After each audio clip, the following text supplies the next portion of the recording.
let's talk about the main event, because I was going to separate these, obviously, but you see the main event from Monday Night Raw and the main event from SmackDown now have decided that they are together and we are intertwined. So we need to talk about them together. So let's work our way from the most recent backwards. I know that's not going to make the most sense, but we're going to do it anyway. Tonight, as we were talking about with Bear just a few minutes ago, Bron Breakker regaining the Intercontinental Championship over Jey Uso. We called it last week, and that this title reign was going to be short-lived. I even called it on the Friday show 3 count, where I said I'm not a fan of them taking the title from Jey Uso already. He worked way too hard to get here. He finally got the spotlight as a solo competitor, and they literally just ripped it away from him. He had it for about a month. So let's talk about the Bron Breakker side for just a minute, because we know the Jey Uso side has so many rabbit trails we got to go down. Bron Breakker, new Intercontinental Champion. We were both shocked that he lost it to begin with, because he had just won it from Sami at SummerSlam. Then 50 days later, he drops it to Jey Uso. We thought he was going to run roughshod over the division. Is it one of those things, looking at it now, obviously it seems like they're taking the title off of Jey Uso to get him into this bloodline thing. But was it a mistake to just take the title off of Braun in the first place? Like, if he's going to be the guy that's going to get it right back? Because the reason I asked that question is not that I just wonder, because the next week Braun came out and shook Jey's hand. And then the following week he speared him. So it was almost like they felt like they made a mistake and they had to try to backtrack. How do you feel about that? Yeah, kind of. Hindsight's always 2020. I think the best case scenario would have been having Jey take the title off of Sami, and then have this, like, tonight be the first time Breakker won the title. I think that in the long run would have worked better. However, I don't mind Jey Uso having a short title run, because I think after he won the Intercontinental Championship, that, like, solidified his singles run. To me, it did, at least. It solidified his singles run. He's obviously one of the hottest acts in WWE right now. Sometimes the hottest act, depending on where you're at. Like, people love Jey Uso, and I'm one of them. I love Jey Uso. I think the story is more important than the belt right now. Yes. And so I think putting him in and having the bloodline be the reason he lost the title, to me, makes the most sense. And I think it's, maybe it wasn't the original plan that they had strung together, but I think it's working to what they want, because now people are even more upset with the bloodline. People are now more upset with everything that's happened. And I don't think, even after this whole story, I don't think Jey Uso is just automatically in the good graces. Like, Jey and Roman are just tight now. I think there's still going to be some problems between them. I don't think the Usos get back together immediately either. Right. So there's no telling the post Survivor Series, he could go right back after Bron Breakker and go after the Intercontinental Championship and maybe win it again, or be a real contender to win the Royal Rumble this year in some ways, or even at WrestleMania, maybe he's the one that faces Gunther for the title. Like, there are a lot of directions that this can go in, where the short run actually will help Jey in the long run in a weird way. Yeah, it'll be interesting to see where they take it. One thing that I took from this match, before we get into the Roman and the bloodline and all that kind of stuff, one thing I took from this match, I know that your eyes were bugging out of your head when you saw it too, is this face-to-face right here between Bron Breakker and Jacob Fatu. Bro, we are printing money at this point once these two guys get in a ring together. Yeah, this made me realize there are like 4 matchups I need to see Jacob Fatu in. I need to see him and Roman. I need to see him and Breakker. I need to see him and Bronson Reed in the ring together, because they would just kill each other. And then him and Braun Strowman together. Yes. I just, I want to get to the moment where Braun Strowman power slams Jacob Fatu and Jacob just stands up and no sells it. Like I need that moment, like that level of chaos, because I love the Bron Breakker, Braun Strowman feud and the Bronson Reed and the Braun. There's too many B's. Bronson Reed and the Braun Strowman feud and the Reeds Rollins feud right now, where they're just like chaotically beating the crap out of each other every week. I need Jacob Fatu in one of those. And we're kind of getting it, but like I need it every week where it's on site. As soon as you see each other, you're just throwing hands. There's no talking. You're just brawling all over the place. I need to see that immediately. See, I imagine if you look back tonight with Bronson Reed attacking Seth Rollins and missing the tsunami through the announce table, I imagine him hitting that on Jacob Fatu and Jacob just popping right up. Oh, man. Let's go. Oh, I need it. Oh my gosh. Yeah, the dream matches for Jacob Fatu are endless. The dream matches for Bron Breakker are still endless on the main roster. So very excited to see what else he is going to do with the Intercontinental Championship.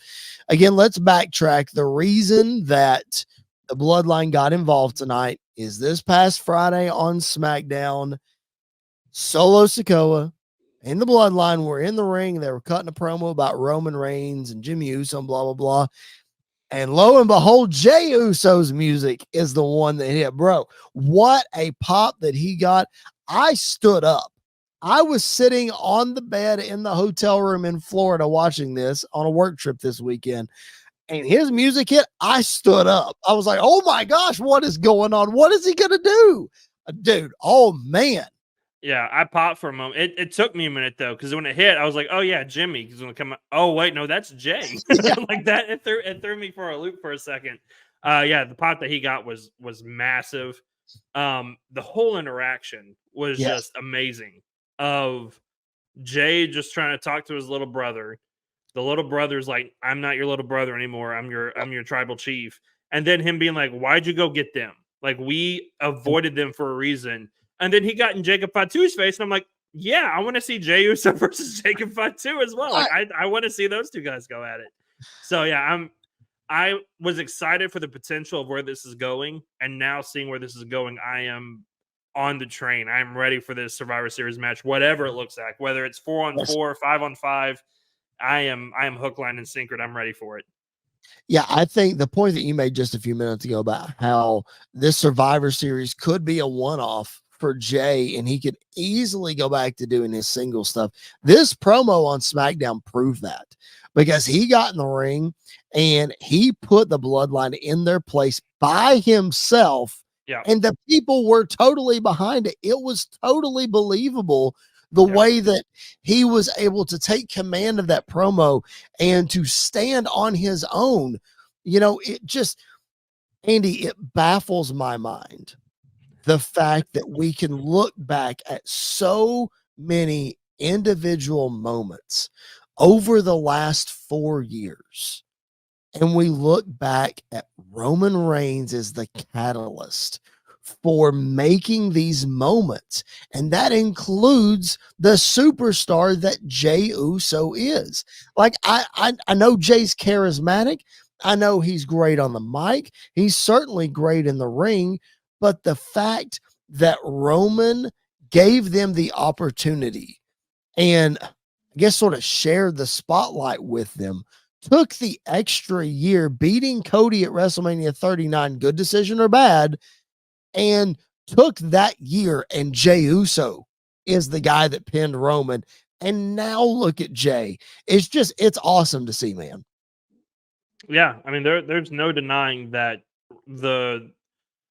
when Roman ate, everybody that was involved with him ate as well. And so that's true from who he fought to who he faced, outside of a couple of people, because I will never forgive them for what they did to Balor at Extreme Rules. That was horrible.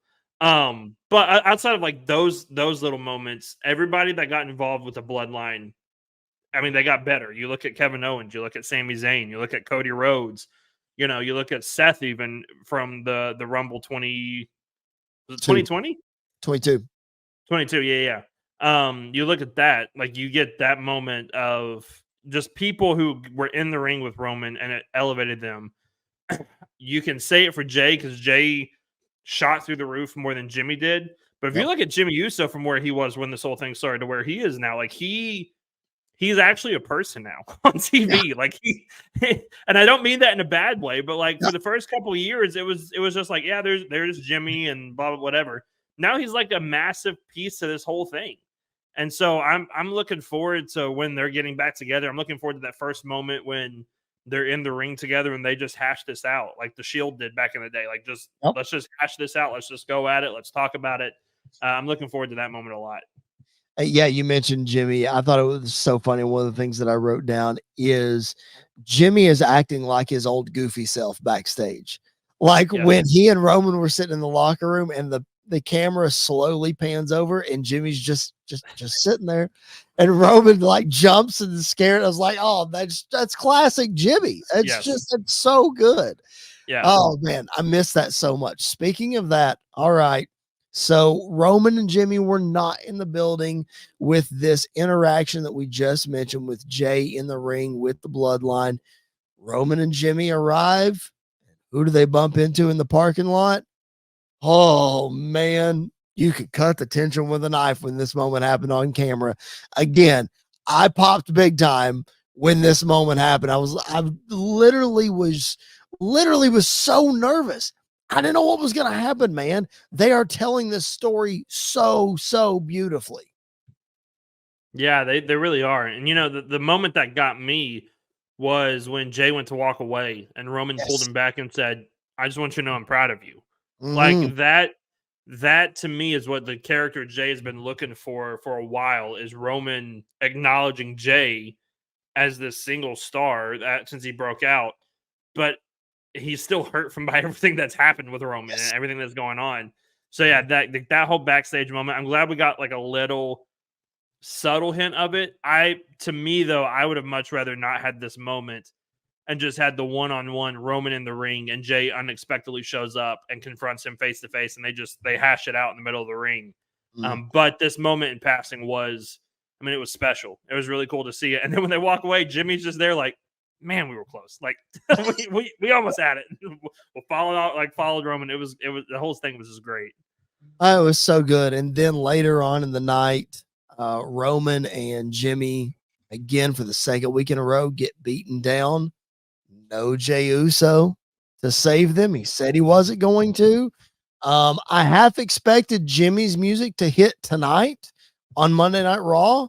When the Bloodline was out there to at least help chase them off. But it did not. So again, it's the slow burn. See what happens this Friday on SmackDown.